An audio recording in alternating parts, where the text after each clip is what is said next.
吃宁江鳝丝就像嗦面条一样的感觉。广东那边他们要吃鳝血，我们这边基本上就没有人吃鳝血。不是土的，我就敢说这句话，直接买单。咱这个用的冻货吗？不是冻货啊！你以为放在冰柜里面有冻货？我是放在冰柜里养鳝鱼，是有水，你看都是活的。这好小啊！对，它那个规格就是在25克左右，就是5000左右。鳝鱼大了，它那个肉质比较粉。那咱这个是土鳝鱼吗？是土鳝鱼，你会把那个鳝鱼苗拿来卖了吗？这个就像鳝鱼苗一样的。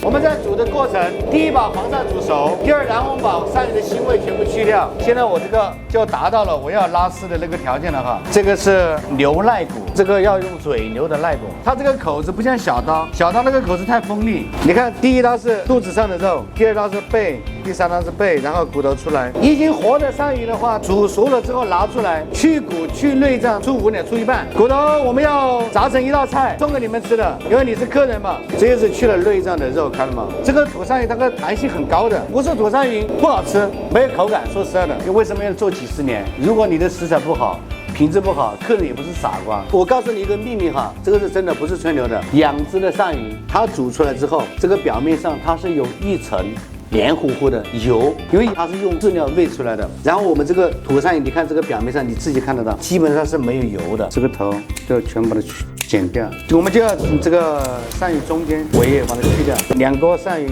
就这么一点骨头。炸鳝骨最关键的是什么？就是我们这个蛋哈，至少要打个7、8分钟。这个蛋必须要使劲的搅，使劲的搅。花椒、芝麻，你不管是送的菜还是做我们的宁江鳝丝，不能区别对待。就是这个骨头看起来简单，一般做不好。外面做鳝丝的，他们只知道流程，这里不是吹牛。他们把这个骨头炸出来之后，要不然就是不脆，要不然就是什么，在口里吃起来有残渣。但我炸的骨头，我可以肯定的告诉你，你吃在口里之后，在口里全部化渣，一点都不会折你的那个嘴。这一次的油温特别重要，160到180，炸来就是酥脆。我们正常情况下是炸3道，不正常情况下他们偷懒的话炸2次，2次炸不出来。我炸的鳝鱼骨的话，吊打80%的做鳝鱼骨的，因为我也出去吃过他们炸的鳝骨，真的就不如我炸的鳝骨。你上别家去偷师了？哎，互相学习嘛，是不是要互相交流嘛？我既要高料，也要低料。猪油，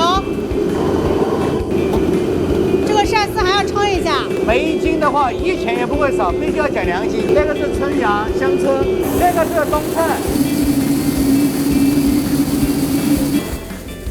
免费给你煮面条，面条吃多少送多少，米饭也是吃多少送多少，都是不算钱的。这个是五花肉熬的油渣，这个属于什么辣？辣椒现在是正常的中辣。香葱，我们先来尝一下它这个鳝鱼骨，这个是只送不卖。